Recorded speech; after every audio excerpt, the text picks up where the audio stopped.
Gracias por vuestro tiempo, por estar aquí. En el reto que hoy abordamos se nos presenta un tema de mucha actualidad en estos días y que además nos impacta como gestores en la industria o en la organización, nos impacta desde el punto de vista de los negocios, de la actividad comercial o simplemente como consumidores, a la espera de que llegue el bien o el servicio que hemos adquirido.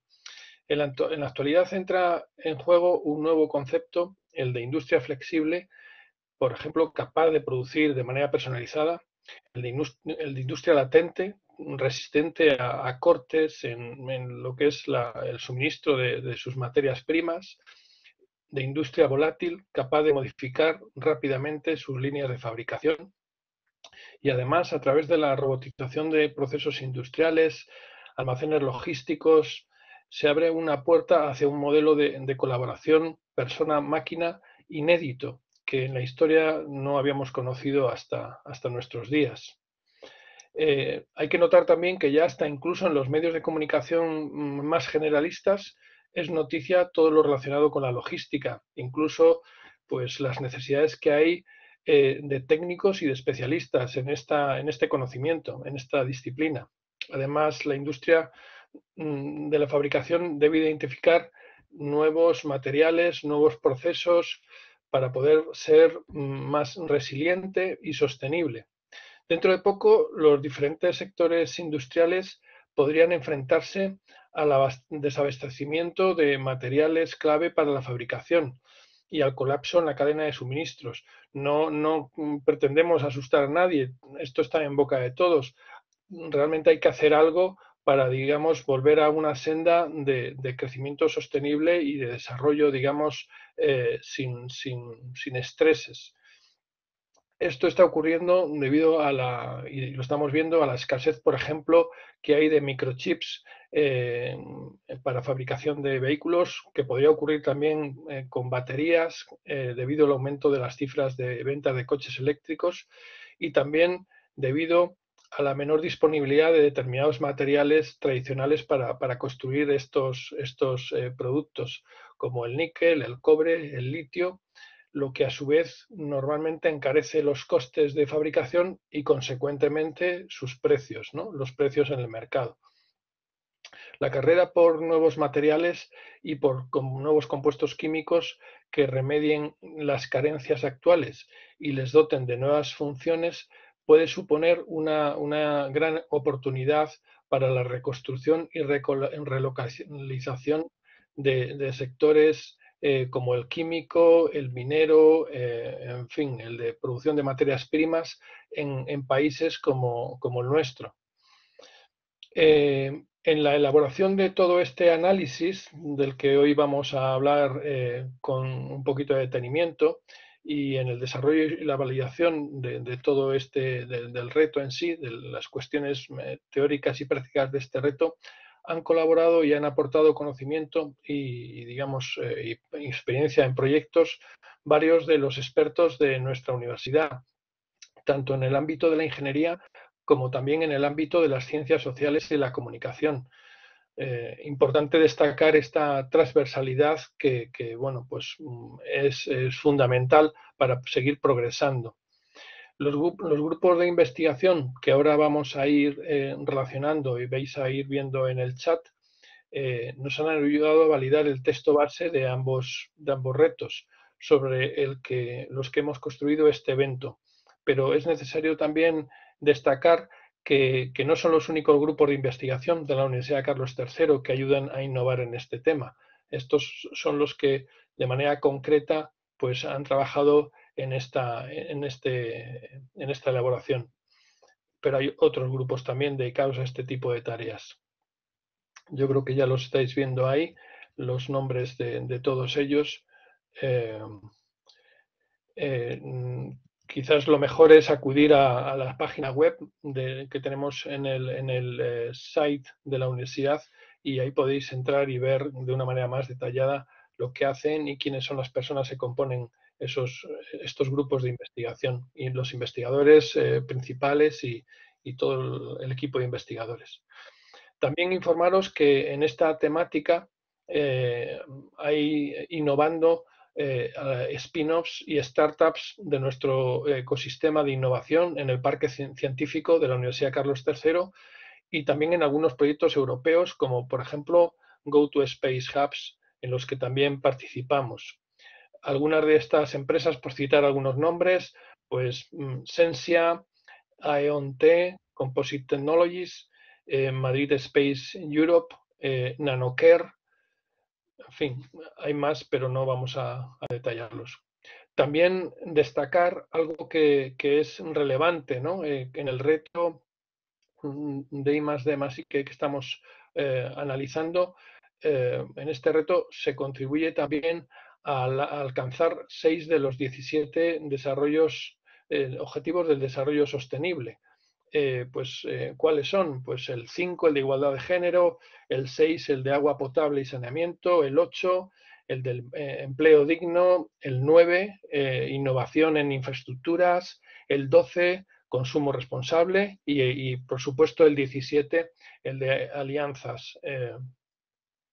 A continuación, el periodista Alberto Iglesias y su director del suplemento Disruptores e Innovadores, que publica el Diario Digital Español, conducirá las 2 mesas redondas y el coloquio posterior, al que espero sumarme al final para poder cerrar la sesión. Doy paso entonces a Alberto. Muchas gracias, Virgilio, por tu introducción, que de hecho es bastante concreta y aspiracional respecto al tema que estamos tocando hoy. Como decías, es un tema que no podría ser más pertinente con toda la situación que estamos viviendo de esa crisis de abastecimiento de muchas de las materias primas y de los productos básicos que se necesitan, desde los propios coches hasta hemos visto temas y noticias un poco más, digamos, masivas, como puede ser la falta de abastecimiento de alcohol en Navidades, que a ver quién aguanta, esto ya nota personal, a ver quién aguanta a su familia en Navidades sin ese suministro. Pero digamos que este tema transciende mucho más allá de lo que estamos viviendo en el momento actual. Hay una confluencia de 3 factores que van desde la propia sostenibilidad, es decir, de cómo intentamos buscar nuevos materiales que nos permitan seguir manteniendo el ritmo de crecimiento y el ritmo de producción que tenemos hoy en día sin explotar unos recursos cada vez más limitados. Tenemos después otro aspecto, que es la búsqueda de nuevos casos de uso de nuevos productos industriales que se basen en la incorporación de tecnologías digitales en la cadena de producción, en esa incorporación también de los nuevos materiales que a lo mejor pueden aportar nuevas funcionalidades y ofrecer nuevos productos al mercado. Y por último, esa necesidad de contar con una industria mucho más resiliente, que sea capaz de enfrentar problemas como el que hemos vivido durante estos 2 últimos años sin ese corte y sin afectar a la población final. Hay un debate que tocaremos también hoy sobre la deslocalización de los años 90-2000, la relocalización que se propone ahora y cómo hacer que esa relocalización sea eficiente en términos de coste y de producción. No me enrollo mucho más porque los protagonistas son, como bien ha dicho Virgilio, tanto los investigadores como las startups que van a participar en el evento de hoy, que son una muestra de todo el ecosistema que se está generando alrededor de la Universidad Carlos III de Madrid. Entonces, los voy a introducir ya. Simplemente antes de nada, querría comentaros, como bien ha dicho también Bea al inicio de esta sesión, que podéis hacer vuestras preguntas a través del chat de esta aplicación y cuando terminemos las 2 mesas redondas volveremos a juntar a todos los ponentes para que puedan participar, contestaros y también debatir. Oye, si hay algún tema polémico, creo que es el que vamos a tocar hoy. Así que no me dilato mucho más. Voy a introducir la primera mesa, que durará unos 25 minutos, y en la cual participarán 3 destacados investigadores de la Universidad Carlos III de Madrid en el área industrial, en el área de ingeniería de la organización y también de materiales. Los introduzco mientras se van conectando a la cámara. Ellos son Carlos Balaguer, investigador responsable del grupo Robotics Labs en la Universidad Carlos III de Madrid, Isabel García Gutiérrez, investigadora responsable del grupo de ingeniería de la organización, y Jean-Yves Sánchez, a ver si lo pronuncio bien, investigador del grupo de síntesis y procesado de materiales de la Universidad Carlos III. Bienvenidos los 3. No sé si estamos... Muchas gracias. No sé si el resto está conectado porque no lo veo bien, pero os voy a romper el hielo y empiezo por Carlos, que es el que ve en pantalla seguro. ¿Cuáles son los retos que ves en el ámbito industrial ahora mismo, en estos 3, digamos, pilares básicos que articulan el debate y las necesidades que tenemos hoy en día en este terreno? Carlos. Bueno, en primer lugar, muchas gracias al Parque Científico de la Universidad Carlos III por organizar esto, a Virgilio, a Beatriz y a ti, Alberto, por moderar esta sesión. A mí me gustaría empezar diciendo que, bueno, estamos ahora entrando en la cuarta revolución industrial. De hecho, el término de industria 4.0 apareció solamente en el año 2013 en la feria de Hannover, es decir, solo 8 años. Veo un poco prematuro hablar de industria 5.0, es un futurible, estamos entrando ahora mismo. El símil sería pues hablar de 6G en telefonía móvil cuando 5G debe ser un 5 o menos % de la población mundial. En cualquier caso, la industria 4.0 básicamente se fundamenta en un nuevo concepto de sistemas ciberfísicos.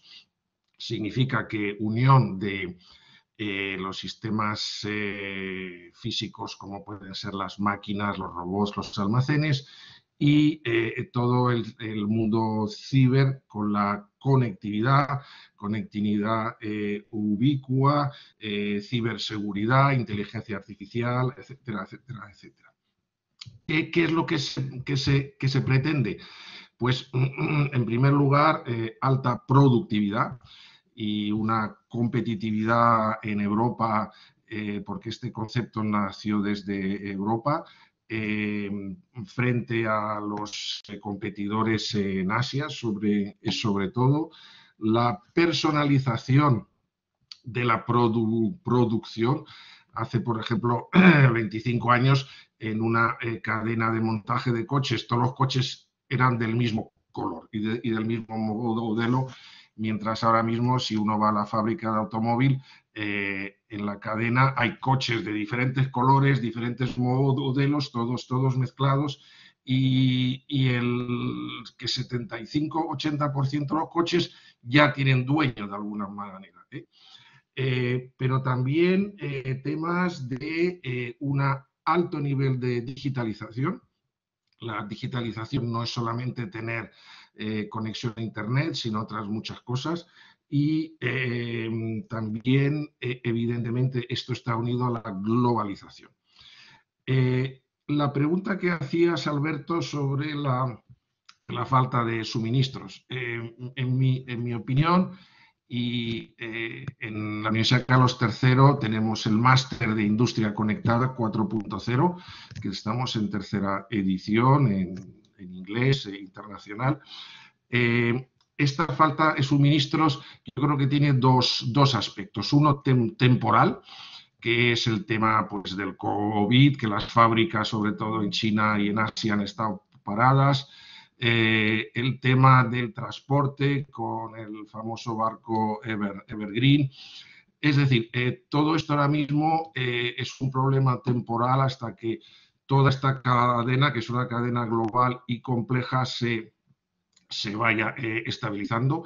Pero también hay otro problema estructural, es decir, unido a este problema temporal.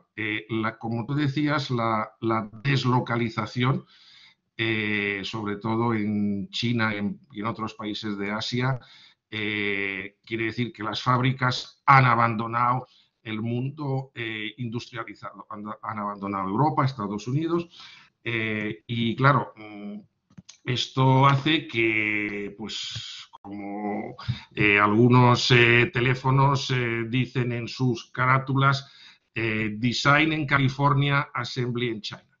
Es decir, y este assembly en China pues está fallando. Las grandes empresas, por las noticias que yo tengo, están relocalizando, quiere decir, trayéndose otra vez las fábricas de los productos más innovadores a su terreno. Y por otro lado, se plantea también un cambio estructural en la industria, por ejemplo, China. China ya no quiere producir productos baratos de poco valor añadido, quiere producir productos en sus industrias de gran valor añadido. De hecho, China está comprando en todo el mundo, empresas de high-tech, como puede ser la empresa alemana de robótica KUKA, y esto hace que, claro, el nivel de vida de los ciudadanos en China está aumentando, el salario está aumentando, quiere decir que en la propia China hay unos movimientos muy importantes que esta producción low cost se está finalizando. Que por tanto, como conclusión, que yo creo que el tema de falta de suministros es un tema temporal. Espero que no nos falte nada en las Navidades, pero también hay que pensar a medio y largo plazo cómo estructuralmente abordamos este problema, y probablemente la relocalización, que no se podrá hacer en un corto periodo, este es un proceso complejo, pero se hará, en mi opinión, a medio y largo plazo. Muchísimas gracias por ese diagnóstico inicial, además muy completo y comentándose tanto los factores estructurales como los coyunturales. No sé si, Isabel García, te doy paso a ti ahora. ¿Coincides también en este diagnóstico que ha hecho Carlos? ¿Cuáles son para ti esos desafíos que tiene ahora mismo la industria por delante? Sí, efectivamente, Carlos ha tocado temas de la parte de producción. Bueno, los retos ahora mismo en cadena de suministro son mayúsculos, porque básicamente están buscando más resiliencia cuando se había estado más centrado en mejorar la velocidad y mejorar la eficiencia, ¿no? Con enfoques Lean. Y entonces ahora se está viendo que es necesario mejorar la resiliencia. Esto quiere decir que hay que aumentar capacidad, que hay que duplicar, tener planes B para todo, y cómo mantener la competitividad cuando tienes que hacer una mayor inversión en resiliencia, pues es una incógnita. Si además le unimos otros problemas que están ahí para quedarse, desgraciadamente, como escasez en algunos materiales que están provocando ya una volatilidad de los precios que lleva bastantes años, está avisando de que las materias primas van a seguir dando problemas, no solo por el COVID, y además el problema mayúsculo de descarbonizar la economía, pues bueno, básicamente no nos faltan retos. Tenemos ahí el menú completo, ¿no? Digamos. El menú completo. Creo que tenías plan luego de desarrollar un poco más, pero como tú quieras. Muchísimas gracias, Isabel. Jean-Yves, que no sé si estoy pronunciando bien tu nombre, en tu parte, también además, apelando justo, Isabel, ahora mismo a la parte de materiales, ¿cuáles son para ti estos desafíos que estás viendo ahora mismo en el sector industrial? Bueno, Jean-Yves es mi nombre, pero es un poco difícil para los españoles de pronunciar. Bueno, como lo entiende, como lo oyes, soy francés y entonces, bueno, un poco de acento y espero que me entienden bien. Bueno, Perfecto. los materiales, trabajo en los materiales desde más de 30 años, entonces, bueno, en mi experiencia siempre ha sido enfocado, bueno, ha hecho mucho enfocado en los materiales para energía, para el almacenamiento de la energía o para la conversión. La conversión es las pilas de combustible, por ejemplo. Y el almacenamiento son, por ejemplo, las baterías. Pero de una manera general, en los materiales tenemos en Europa que, primero, que tener una autonomía. No podemos guardar, mismo si cuestan mucho de hacer acero en Europa, tenemos que mantener una actividad estratégica en los metales. Respecto a las baterías, si estamos volviendo, porque los primeros coches eran los coches eléctricos, no tenemos que olvidar esto. La Jamais Content, que era un coche francés, llegó a 100 kilómetros por hora. Fue la primera performance de velocidad. Entonces, si Europa se va en el campo de de la electricidad como fuente principal de energía para los transportes. Entonces tenemos que tener una actividad en Europa importante, en Europa mismo, porque no es, va a volver a ser también una parte muy estratégica. Es lo que estaba en mi resumen del proyecto VIDICAT sobre las baterías de calcio, porque el calcio tenemos mucho en Europa y a este momento en la industria de las baterías la mayoría de la actividad se hace en los países, en Corea, en China, en Japón. Entonces tenemos que seguir. Si vamos a electrificar mucho la industria y nuestra vida, tenemos que pensar a tener una fuente en Europa de esta energía y del almacenamiento. Ahora, si vuelvo a los materiales de manera general, tenemos primero que cuidar de los critical raw material, que hay una lista en Europa para ver dónde tenemos que ir.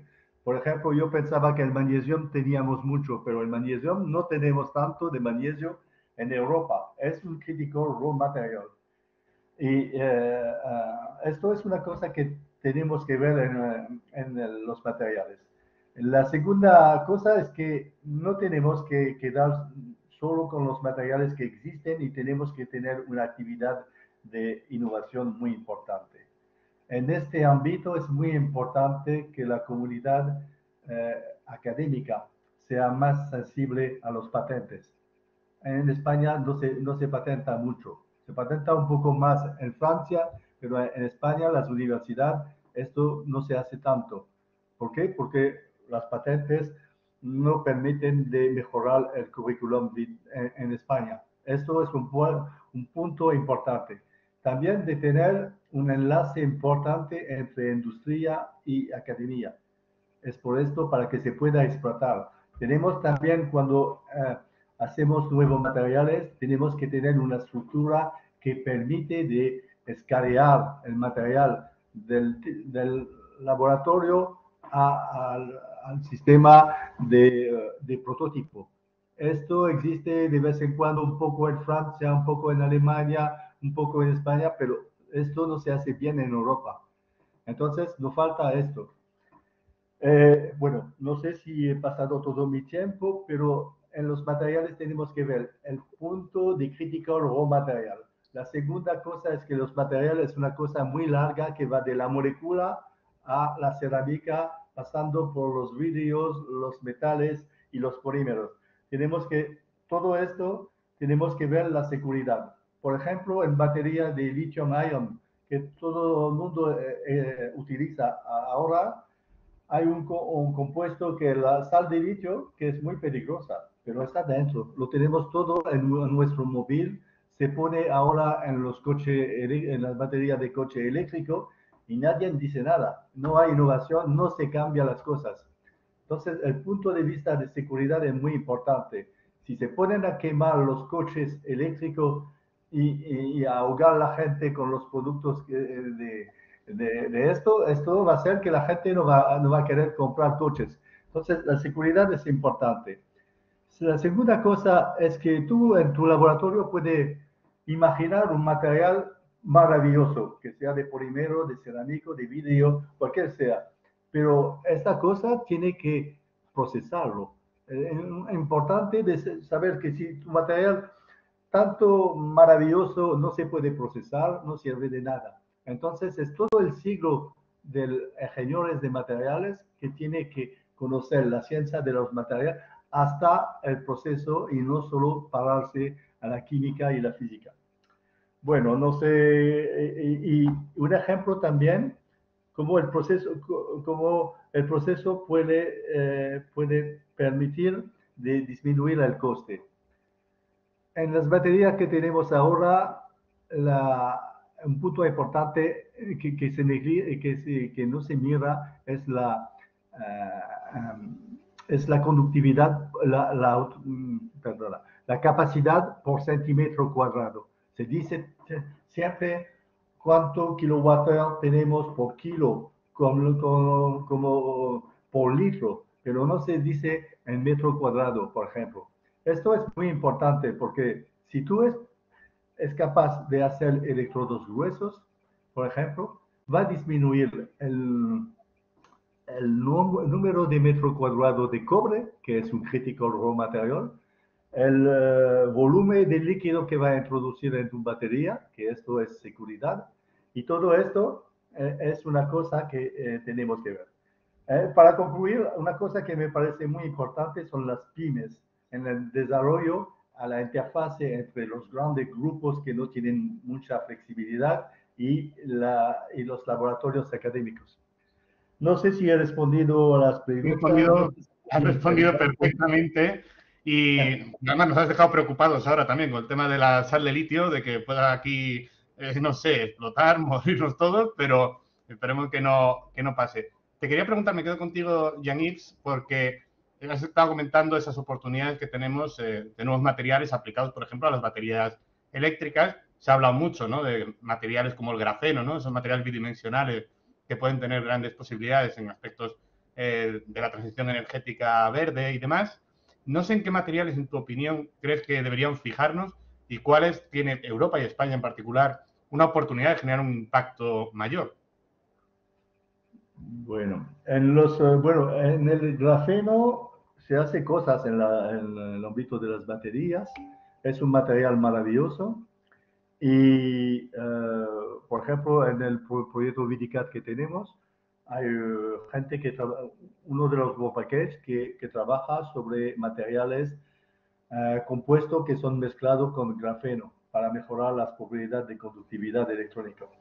El grafeno, en cuanto es un material de conductividad electrónica muy alta y que tiene al mismo tiempo muy buena propiedad mecánicas. Pero, bueno, entonces se puede utilizar tal cual en los electrodos de batería, pero no en el electrolito que separa los electrodos, porque si no te hace un cortocircuito. A mí lo que temo con el grafeno, pero también antes con los nanotubos, es el problema de seguridad. En los nanomateriales tengo miedo. En nanotubos soy seguro que no son seguros de nada. Es cierto que no son seguros de nada los nanotubos, mismo si tienen performancias maravillosas. Y yo no quería en mi laboratorio, cuando estaba en Francia, que cualquier utilice esto sin que todos los laboratorios lo sepan. Porque estos materiales, cuando se ponen en tus pulmones, en otras cosas, puede ser. El grafeno no lo sé. Me parece que no tienen la misma, no son peligrosos. Entonces, para mí hay que ver, me parece que hay empresas que desarrollan sistemas que se cargan y descargan muy rápidamente utilizando grafeno. Entonces, estoy abierto, pero no tengo competencia en este campo. No, pero nos queda esa introducción que es muy útil, yo creo, también para situarnos en ese mapa.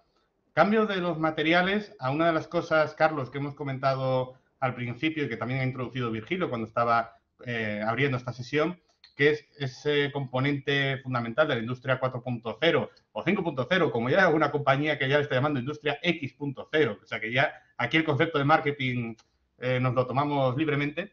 Pero una de las tendencias claves es obviamente la robótica, la incorporación de la robótica en un estado más avanzado de lo que conocemos de toda la vida, que son los brazos que ayudan a los operarios, ahora más ligado a esa colaboración humano-máquina, robots, los cobots que nos pueden ayudar a determinadas tareas en las plantas de producción. No sé tú cómo ves esos avances en robótica dentro de las plantas de producción, cómo están ya ayudando en casos de usos reales y qué posibilidades tienen también de cara a un futuro. Efectivamente, la robótica es uno de los pilares de la industria 4.0 como tú decías, los robots antes estaban en jaulas protegidas para que nadie pueda entrar y no haber accidentes. Ahora mismo el concepto es de robots colaborativos, en el cual los robots colaboran con el humano activamente. Quiere decir que los robots, que sus ventajas son velocidad de movimiento, soportar grandes pesos, es decir, las ventajas de los robots se unen a las ventajas del operario humano, que pues el operario humano tiene mejor tacto, mejor concepto global de la planta, etcétera. Entonces, coger lo mejor tanto de los robots como de los humanos es este concepto de colaboración, y en este sentido el Human Robot Interaction, los humanos están trabajando con los robots. Esto implica un problema fundamental, que es la seguridad. Claro, si los humanos están en el área de acción de los robots, pues el sistema de seguridad de los robots tiene que ser muy elaborado y, por tanto, no dañar en ningún momento al humano. Es decir, entonces, ahí hay un avance importante en los sistemas de seguridad de los propios robots, con control de impedancia, de fuerza, etcétera, etcétera, etcétera. Pero también el robot se entiende para el público general como un dispositivo mecánico, pero a su vez hoy día son robots inteligentes. Robots que tienen un alto nivel de percepción. Pues los robots tienen muchas cámaras, 2D, 3D. Los robots tienen realimentación de fuerza, quiere decir que cuando el operario empuja al robot, el robot tiene que ceder y viceversa. Un alto nivel de inteligencia en el sentido de toma de decisión, es decir, qué es lo que hay que hacer. Que si las piezas cambian de posición, si las piezas están defectuosas, si la temperatura, por ejemplo, en la planta ha subido y la tolerancia es diferente. Esta toma de decisión hoy día está basado en técnicas de inteligencia artificial aplicada, básicamente basadas en el aprendizaje. Es decir, lo que yo hice ayer, bien o mal, me lo aprendo para mejorar el día de mañana. Es decir, estos sistemas de aprendizaje que están formados por redes neuronales crean ese conocimiento del robot de cómo hacer mejor las tareas. Uno de los problemas, y casi introduzco un nuevo tema, es que estos sistemas de aprendizaje, todo lo de inteligencia artificial, son sistemas muy altamente consumidores de energía.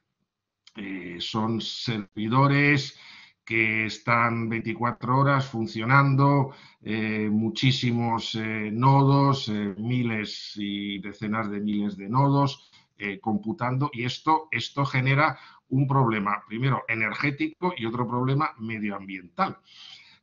Sabemos que todo lo relacionado con la inteligencia artificial no es precisamente Green Deal, sino que habría que replantearse cómo hacer estos sistemas de aprendizaje mucho más limpios, porque si no esto, claro, por ejemplo, la gestión del Bitcoin, que en el fondo está basado en un sistema de inteligencia artificial, pues produce y contamina energía igual que un país que es Holanda. Bueno, esto habría también que planteárselo en este Regulamos esas granjas de minado como ejemplo, pero obviamente en el ámbito industrial tenemos usos muy intensivos de energía, de centros de datos también en el ámbito tecnológico y demás.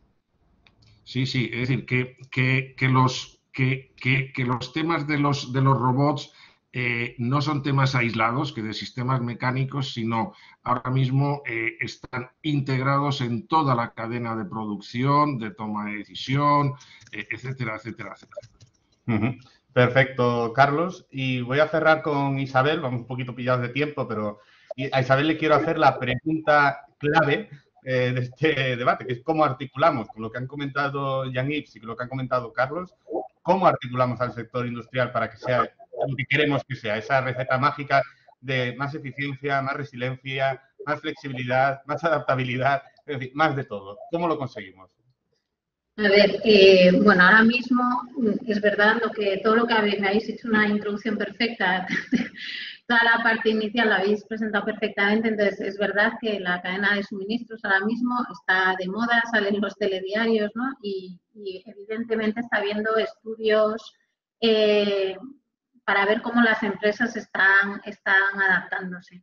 Entonces, básicamente, lo que están haciendo es, como decía, intentar ser más resilientes. ¿Cómo? Primero están creando equipos de gestión de riesgos, que a lo mejor ya lo sabían algunas empresas, pero ahora se considera una necesidad primaria, digamos, donde están involucrando también a proveedores. Es decir, el reto es lo que siempre decimos en cadena de suministros, de alinear la cadena de suministros y ser ágiles y ir al ritmo del eslabón más pequeño, más lento, digamos, con más problemas, sabiendo que está ahí. O sea, primero para gestionar algo hay que conocer que existe, ¿no? Entonces, ese control sobre la cadena de suministros que llevamos hablando de él pues mucho tiempo, ahora mismo se ha vuelto absolutamente de vida o muerte, ¿no? Entonces, la primera es alineamiento, atención a los riesgos y planificación.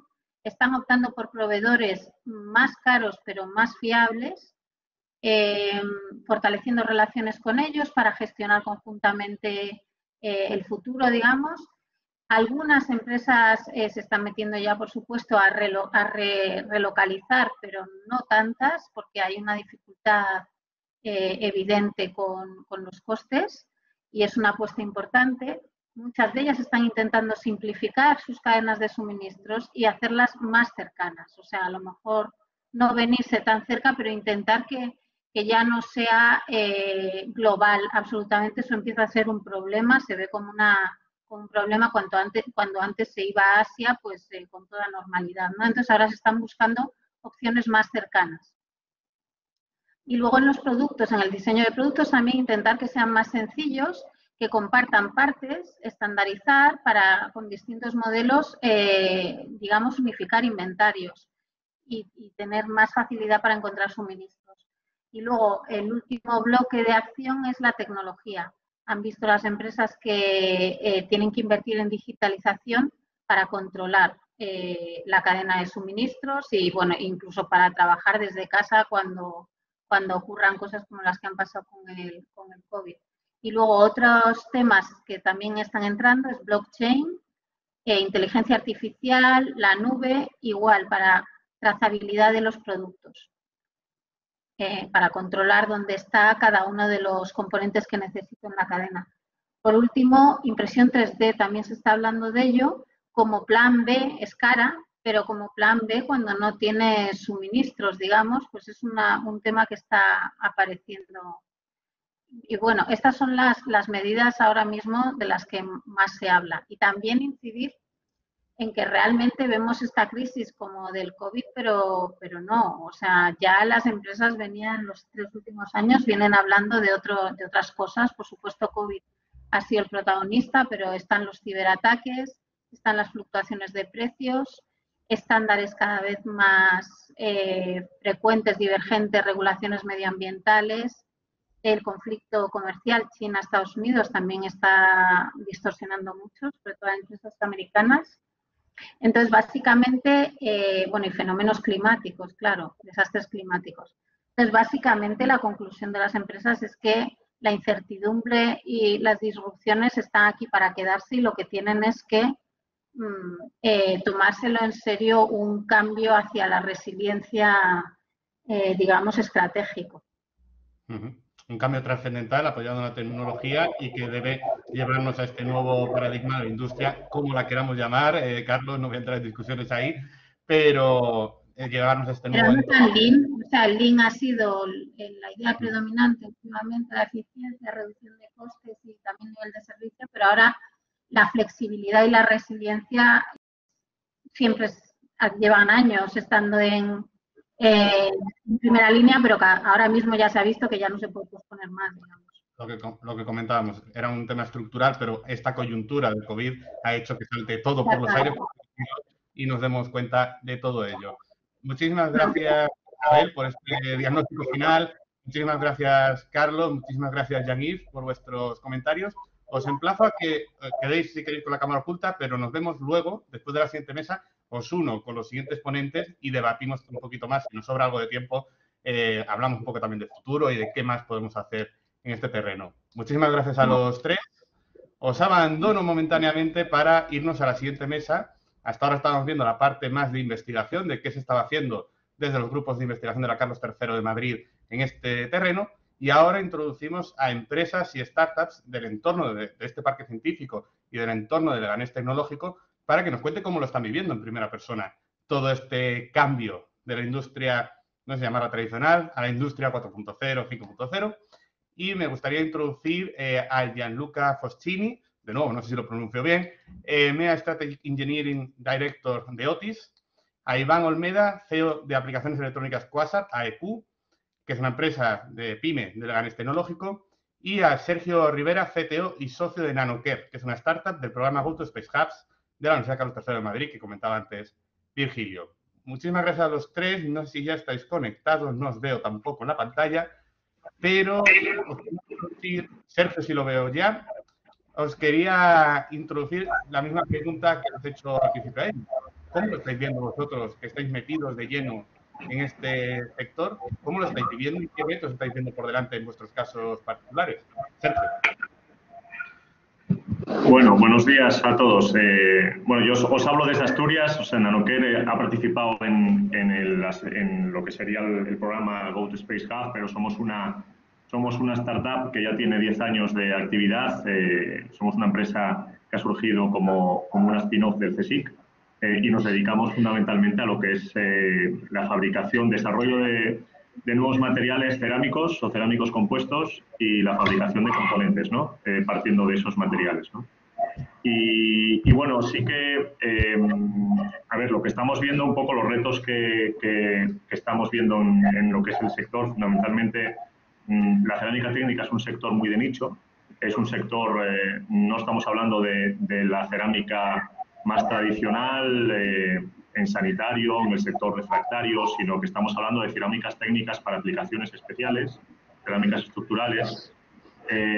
Ahí, pues, nosotros estamos viendo la volatilidad que está habiendo ahora mismo en el mercado, pues, tanto del suministro de materias primas como del precio, la variación del precio de la energía. Lo estamos viviendo, pero no lo estamos sintiendo como si otras industrias lo están sintiendo más que nosotros.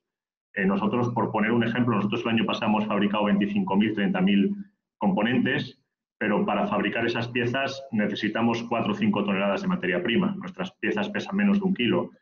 Sí que es cierto que compramos en Japón, compramos en Estados Unidos, estamos buscando comprar en Europa, algunas de los suministros son europeos, sí que estamos intentando reducir todo el tema del transporte y del suministro y de disminuir los riesgos, pero nosotros nos estamos viendo afectados excesivamente en el alza de materias primas. Por poneros un ejemplo, nosotros en los últimos meses hemos sufrido alza de materias primas pues en torno al 5%, más o menos, cuando, por ejemplo, pues en el sector del acero pues quizás han sufrido alzas del 50% en los últimos 6 meses. Nosotros, en ese sentido, nos está tocando menos, y luego, pues el precio de la energía, pues quizás en otros sectores influye mucho. Nosotros, por ejemplo, en nuestro proceso productivo, el precio de la energía pues es más o menos en torno a un 2 o un 3% del coste final del producto, con lo cual tampoco estamos sintiendo excesivamente la elevada volatilidad que está habiendo. Pero, como repito, nuestro sector es un sector muy de nicho.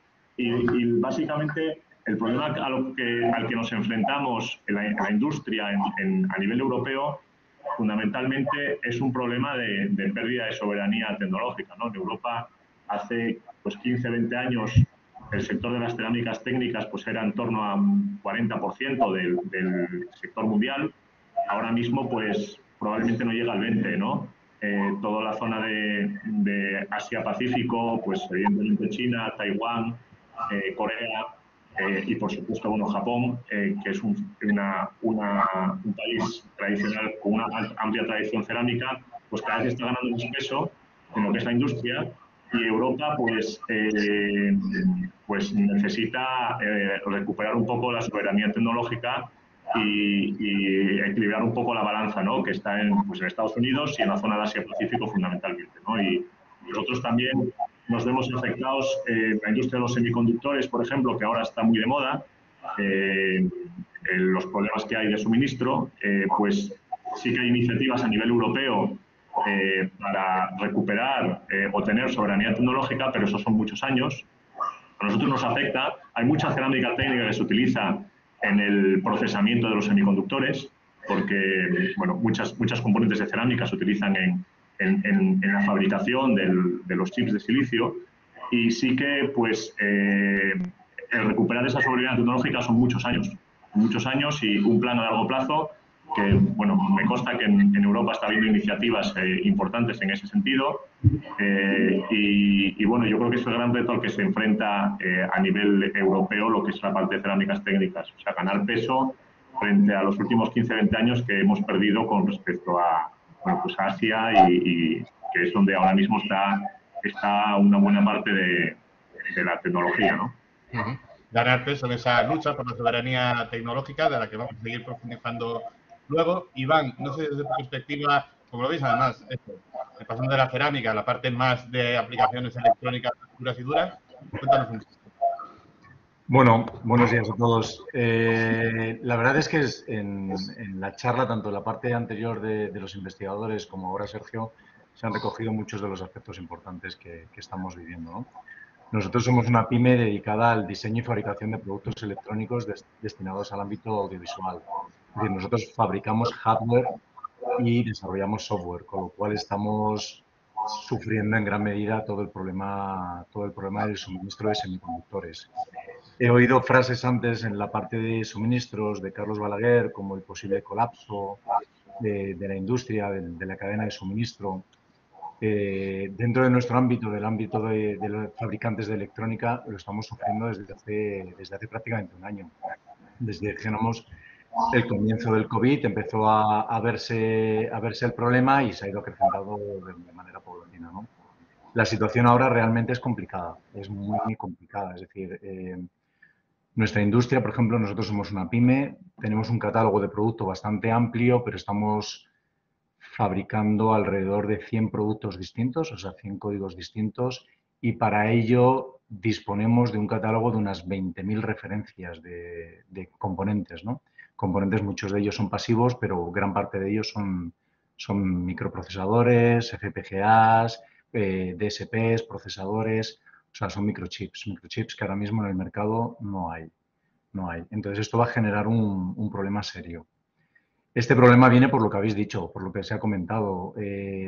Existe una pérdida de soberanía tecnológica en Europa, es decir, hemos deslocalizado la producción de este tipo de tecnología a otros puntos del planeta, ¿no? Es decir, principalmente Asia, China, Asia-Pacífico, y eso ha generado que hayamos perdido toda la infraestructura necesaria para esta fabricación. Ya no solamente la infraestructura que comentaba ahora Sergio, que es necesaria de la propia fabricación de los chips, ¿no? Que eso sabemos que hay iniciativas europeas, pero la solución no va a ser a corto plazo, va a ser a largo plazo.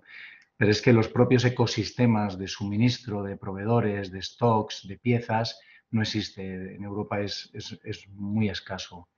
Entonces, la vía desde nuestro apartado, ¿no? Desde nuestro nicho de mercado, la vía es recuperar esa industrialización en Europa nuevamente. Esa industrialización yo creo que ahora es mucho más viable que hace unos años.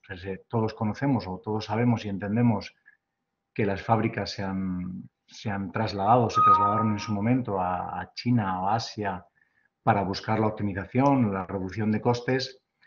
Pero hoy en día, de lo que estamos hablando, de la industria 4.0, la tecnología nos permite volver a construir esas fábricas en Europa usando procesos de digitalización, usando robótica, como comentaban anteriormente, de tal forma que podemos conseguir esa optimización y esa competitividad en nuestros productos aquí en Europa de una forma sencilla, ¿no? Hasta que no seamos conscientes de esa situación, por desgracia ahora lo estamos siendo conscientes cuando el problema lo tenemos ya muy encima, no vamos a conseguir revertir revertir el problema, ¿no? Es una situación complicada y bueno, yo creo los que estamos dentro del medio lo llevamos viendo más tiempo. La sociedad en general lo va a empezar a sufrir de manera muy notable en breve y va a ser un problema grave. Antes hablaban de que el problema se dividía en dos aspectos, decía Carlos, en el temporal, tema de COVID, tema de transporte, y en el estructural, deslocalización, ¿no? Pero yo creo que el problema es bastante más... hay bastantes más variables que afectan a este problema y que no se van a resolver de una manera fácil y sencilla, ¿no? Es decir, junto con el problema del COVID y la parada de producción, vino el problema del exceso de consumo, del incremento de consumo de este tipo de tecnología, ¿no? Hablaban de consumos aumentados en determinados productos del 400%, del 300%, del 500%. El mercado no ha sido capaz de asumir y de digerir ese consumo, ¿no? Y eso lo vamos a pagar durante una buena temporada. Antes se hablaba de que era un problema temporal. Creo que era también Carlos que hablaba de que era un tema temporal y que se resolvería desde la propia industria, desde lo que lo sufrimos en nuestras carnes en el día a día, que no podemos afrontar la fabricación de nuestros productos. Nos gustaría tener un análisis real de cuál es esa temporalidad, ¿no? Yo lo veo más a largo plazo, no lo veo un tiempo corto, ¿no? Es un problema serio. Luego os dejo debatir sobre ese tema si nos sobra algo de tiempo, porque obviamente él comentaba factor coyuntural y factor estructural también a largo plazo, ¿eh?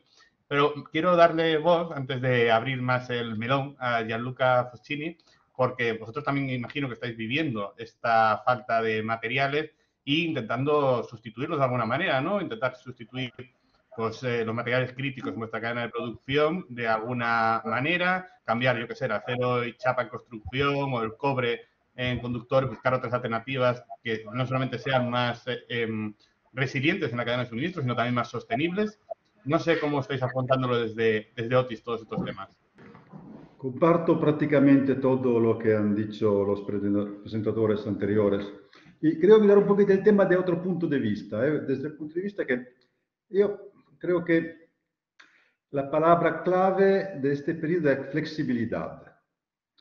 Y yo espero que con este problemón de la cadena de suministro del COVID, las empresas y también la parte política que nos gobierna se dé cuenta que la parte de tecnología, innovación, ingeniería es muy importante para que las empresas tengan la necesaria flexibilidad.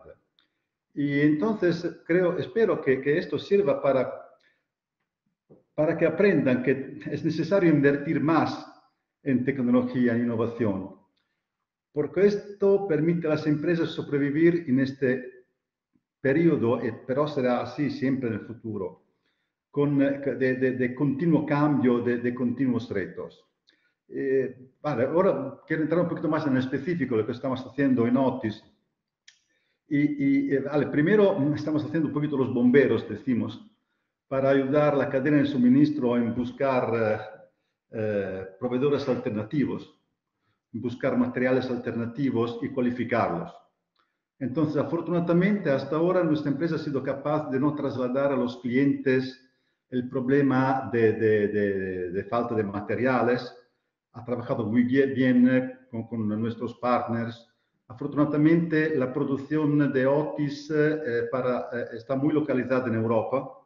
Entonces, claro que para los microprocesadores dependemos por el Oriente, pero muchos componentes electrónicos, el hardware, el software se hace en Europa. Entonces, gracias a esto hemos sido capaces, como decía, de no afectar mucho los clientes durante este periodo.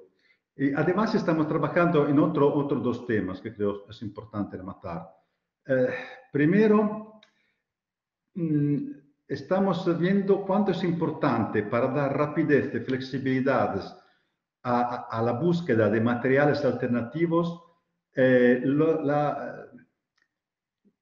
las herramientas de tipo de simulación que ahora podemos utilizar. Por ejemplo, para optimizar la forma de los materiales, para los componentes, desarrollar nuevas topologías de motores eléctricos. Esto, con los sistemas que ahora se han hecho disponibles, permite mucho más rápidamente de encontrarse con una realidad que es muy cercana a lo que vamos a encontrar en el futuro. Por ejemplo, tenemos programas de simulación que nos han permitido de optimizar el número de baterías que estamos utilizando en un producto innovador que estamos desarrollando ahora.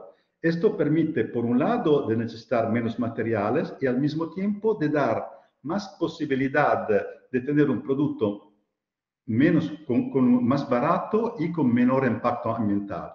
Estas tecnologías que se basan en software para simular técnicamente, para crear, simular un sistema completo y también para hacer pruebas de laboratorio, nos permiten adelantar mucho la producción de nuevos componentes y nuevos sistemas. Otra cosa importante y que estamos utilizando mucho el benchmark, no sé cómo se podría traducir en español, pero confrontar nuestro producto que estamos desarrollando en Europa con lo que están haciendo nuestros compañeros fuera de Europa para buscar la mejor optimización del producto y también nunca olvidamos de mirar lo que estamos haciendo los competidores. Esto nos permite de encontrar la mejor compromiso entre el costo, la calidad y la rapidez. Yo creo que estos son los tres temas con los cuales estamos haciendo nuestra empresa más flexible y capaz de afrontar estos retos. No, realmente interesante, aparte, esa visión de compararte también con, no solamente con la gente de fuera, sino dentro de la propia organización, intentar buscar esa mayor eficiencia y esa búsqueda también de cómo hacer esa producción más resiliente, más innovadora en última instancia. Os quería preguntar, porque vamos un poquito ya fuera de tiempo, porque nos hemos alargado aquí todos con el debate, porque entiendo que es uno de los más animados que ahora mismo en la escena tecnológica, en la escena de innovación, debido a toda la situación que vivimos. Y os quiero preguntar, abrí el melón que habéis introducido Sergio y Iván, ¿cómo recuperamos esa soberanía tecnológica? ¿Cómo hacemos que Europa, que la producción europea pueda ponerse a nivel después de muchos años de deslocalización, de perder esa capacidad? ¿Cómo hacemos para recuperar ese terreno? Una pregunta difícil y que os pido un poco de visión amplia, más allá del papel que tenemos cada uno, ¿no? Iván, te lanzo a ti el melón.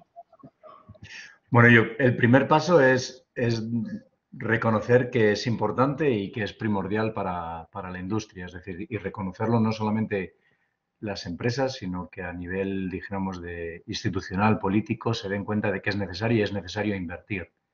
O sea, estos procesos, como decía Sergio, no son ni cortos en plazo ni baratos, con lo cual se requiere siempre de un apoyo institucional y de una inversión a nivel de Estado y de Gobierno.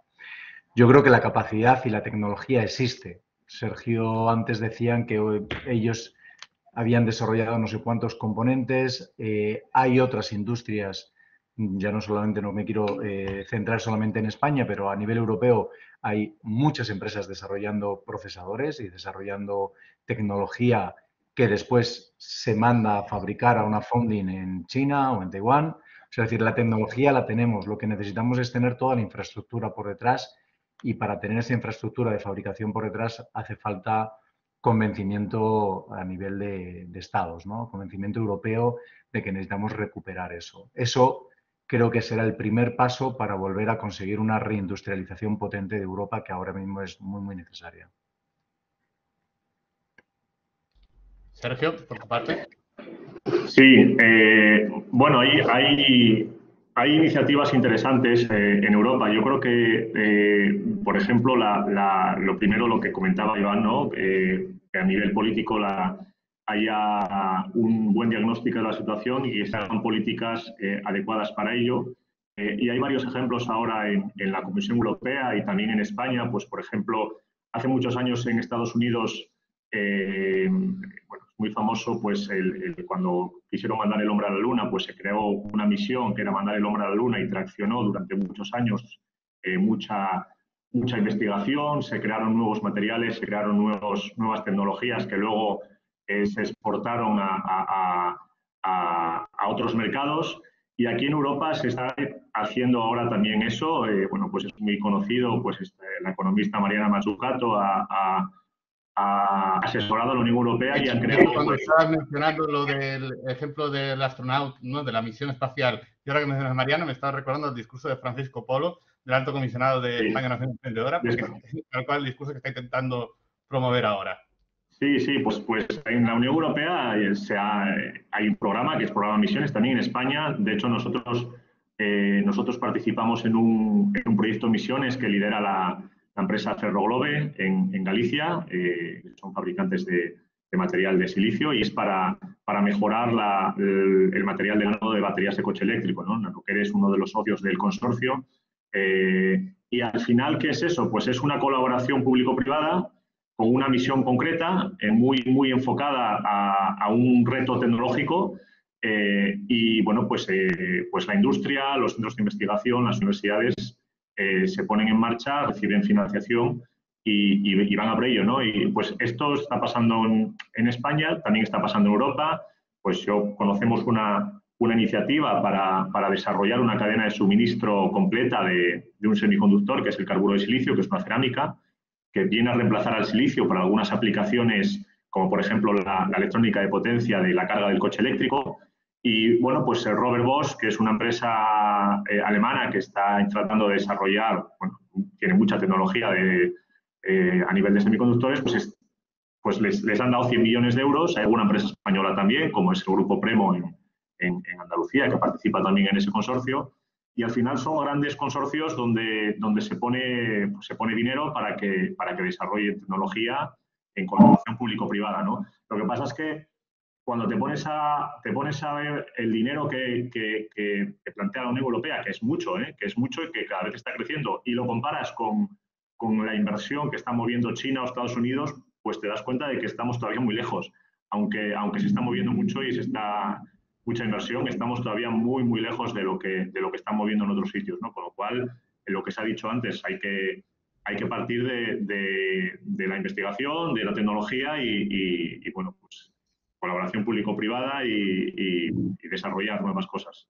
No, y poner en contexto lo que comentaba, las cifras de inversión, nosotros no tenemos que invertir lo mismo que China o que Estados Unidos, porque ellos ya llevan un diferencial respecto a nosotros. Nosotros tendríamos que invertir lo suficiente para compensar ese diferencial y después la misma cantidad que ellos están invirtiendo actualmente. Con lo cual, el debate es muchísimo más amplio de lo que tenemos ahora mismo. Gianluca, por tu parte, ese diagnóstico de cómo podemos, o esas propuestas de cómo podemos recuperar ese poder industrial en Europa en base a la producción que tú comentabas, basada en la innovación, en base a nuevos materiales que comentaban aquí Sergio e Iván. No sé, ¿qué propones? Yo creo que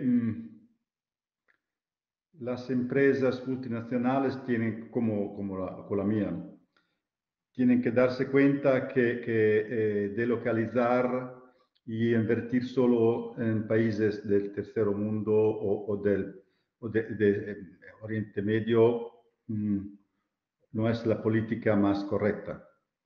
Y esto tiene que entenderlo muy bien el mundo político, creo. Yo no sé, no conozco muy bien la situación en España, pero en Italia se ha delocalizado muchísimo. Y han habido empresas que han hecho shopping de empresas de Extremo Oriente que han hecho shopping de empresas en Italia y se han comprado la marca, se han comprado los clientes y luego han llevado toda la producción a otros países. Yo creo que esto es algo que no podemos permitir en el futuro. Y es una visión, creo, bastante miope. Y yo pienso que por nuestro lado lo que podemos hacer es empujar mucho más lo que sabemos hacer muy bien, que es innovar, que es buscar ideas innovadoras, que es hacer mucho con el poco que tenemos. En esto te digo, los europeos, los españoles, los italianos son el número uno en el mundo porque tenemos la misma visión, el mismo approach, el mismo actitud para innovar con muy poco y buscar ideas muy buenas con el poco que tenemos. Yo confío mucho en esto, Yo pienso que son las personas que hacen la diferencia y la universidad tiene una gran responsabilidad en esto, porque los jóvenes tienen que estar perfectamente formados para que puedan desarrollar su actitud a la innovación. No, realmente interesante el diagnóstico. Simplemente añadir también a los franceses, más que nada, porque está Yves en la mesa anterior, no vaya a ser que creemos aquí un conflicto. Pero mira, yo pienso que Francia tenga, perdóname, pero pienso que como política Francia tiene una actitud distinta de otros países del sur de Europa. Yo pienso que, nosotros tenemos una fábrica en Francia, yo trabajo todos los días con compañeros franceses, naturalmente comparten nuestras preocupaciones, pero veo que tienen mucho más soporte por parte de la política en el desarrollo y con la universidad. Ojalá tengamos esa misma colaboración en España y en Italia también, por supuesto. Daría paso a la mesa redonda, pero que me corrija la organización, estamos ya un pelín fuera de tiempo y de todas maneras veo a la audiencia bastante tímida también hoy. Entonces, si os parece, os agradezco, Sergio, Iván, Gianluca, vuestra participación, vuestro tiempo y vuestra sabiduría que habéis compartido. También a los ponentes de la primera mesa y doy paso a Virgilio Díaz para que pueda cerrar este encuentro, que espero que os haya resultado a todos los asistentes igual de interesante, igual de, en algunas cosas preocupante y en otras cosas inspiracional también de cara a ese futuro de la industria que tenemos que vivir aquí en Europa y en España. Virgilio. Estupendo. Gracias, Alberto. ¿Me escucháis bien? Perfecto. Pues nada, como habéis podido comprobar todos los participantes y asistentes a este evento, han surgido, digamos, conocimientos y experiencias muy interesantes en torno a la industria y la fabricación, y todas, en general, alineadas con los objetivos de desarrollo sostenible relativos a innovación y sus nuevas formas de relacionarnos y de protegernos, ¿no? Tal vez, si tuviéramos que, digamos, resumir lo que hemos escuchado en una sola frase, es muy difícil porque es súper interesante y me gustaría que en cuanto esté disponible la grabación lo podamos volver a escuchar con calma. Algunas de las cosas que nos han ido comentando los ponentes, yo lo resumiría en una frase que diría algo así como que la fabricación digamos, tiene la necesidad de identificar nuevos materiales, de identificar nuevos procesos y sobre todo una cosa que se ha mencionado que es muy relevante es recuperar la industrialización de Europa, aplicando obviamente las mejores prácticas compatibles ya con la sostenibilidad, ¿no? Bueno, esto que hemos escuchado hoy, este evento, estas ponencias, es una muestra de que los retos planteados por investigadores y por empresas están y deben de estar alineados con los objetivos de desarrollo sostenible. Con esta jornada, como decíamos al principio, hemos cerrado el análisis de retos de I+D+I del año 2021. Ya estamos trabajando en los que serán los próximos retos que presentaremos el año que viene. Quiero aprovechar también esta sesión para invitar a todos los participantes, investigadores, empresas y asistentes al próximo encuentro empresarial anual que acontecerá el día 16 de diciembre en el edificio del Parque Científico de la Universidad Carlos III, dentro del Parque Tecnológico de Leganés. Este encuentro lo organizamos con Legatec, con la Asociación de Empresas del Parque Tecnológico de Leganés. Y ya por último, dos cosas. Simplemente agradecer nuevamente a los ponentes, a los coordinadores que han hecho posible esta sesión, a los participantes y también a la Comunidad de Madrid y a FEDER por la cofinanciación de esta actividad dentro de la ayuda de entidades de enlace, lo que nos permite conceptualizar, organizar y desarrollar el contenido de este evento, que como decía antes, en breve estará disponible para poderlo revisar nuevamente. Muchas gracias por vuestro interés, vuestra participación y desearos un feliz día.